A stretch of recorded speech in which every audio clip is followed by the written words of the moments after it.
qui peut le plus, peut le moins. Fait le rapprochement avec la RDC. On arrive. Ouais. Qui peut le plus, peut le moins, non? Tout à fait. Mais Kagame, lui, il a pu faire le pire.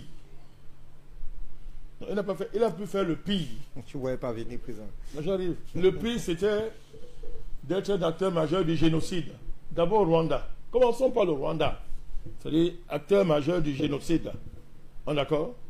Organisé par les Américains, deux criminels contre l'humanité. Bill Clinton, Hillary Clinton, la clique des criminels, des buveurs de sang.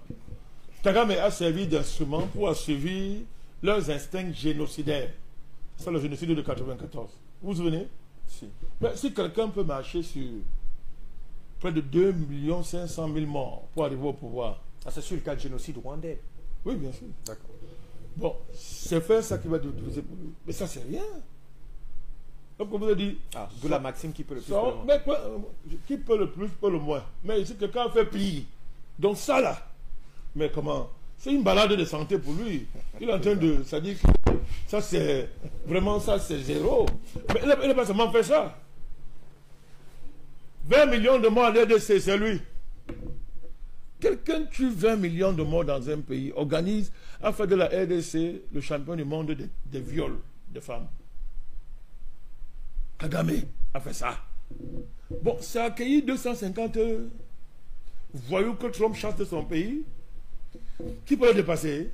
Mais c'est vous qui avez un problème. Je me dis désolé, hein, pas vous. Mais c'est ceux qui croient que c'est un scandale. Mais le gars a fait pire que des scandales. Et il est tranquille chez lui depuis des années. C'est maintenant que Dieu s'est levé sur lui. On a vu qui il est. Longo chemin de fer, comme je l'appelle, a fait des choses gravissimes. Dans un moment de sérieux, il serait en prison en attendant qu'on le juge pour crime contre l'humanité, avec toutes les conséquences qui vont s'en suivre, mon cher Fabrice.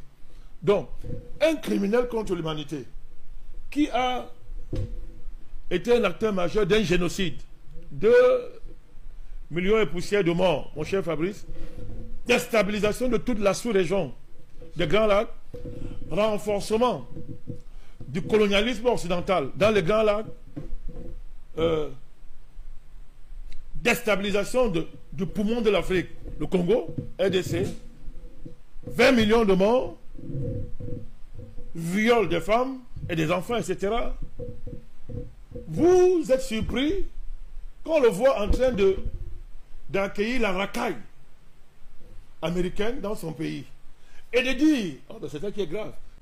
Donc, il peut recevoir 250 migrants américains chassés des États-Unis parce que c'est l'humanitaire, mais il tue 20 millions de morts en RDC, des milliers de femmes violées, n'est-ce pas, avec des blessures qu'on ne peut pas cicatriser, mon cher Fabrice. Le drame de viol.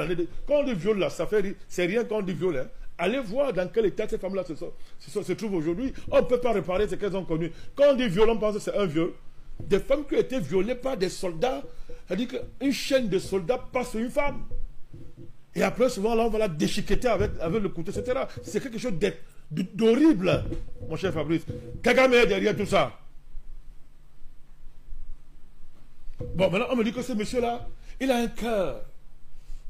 Il reçoit 250 migrants chassés de Yuza, que c'est humanitaire. Quand tu n'as pas de cœur quand ça concerne les Congolais, tu n'as pas de cœur quand ça concerne 2 500 000 de Rwanda. Tu n'as pas de cœur pour des Rwandais Hutus qui sont à l'étranger depuis, qui ne peuvent pas rentrer dans ton pays parce que tu dis qu'ils sont des génocidaires. Mais tu as le cœur pour 250 personnes qui ne sont pas des Rwandais, qui n'ont même pas demandé l'asile au Rwanda, que Donald Trump, dans sa chasse à l'homme anti-immigration, cherche les endroits où il va chasser les voyous aux États-Unis pour les déporter là-bas. Voilà ça. Longo chemin de fer appelle ça humanitaire. C'est la sorcellerie.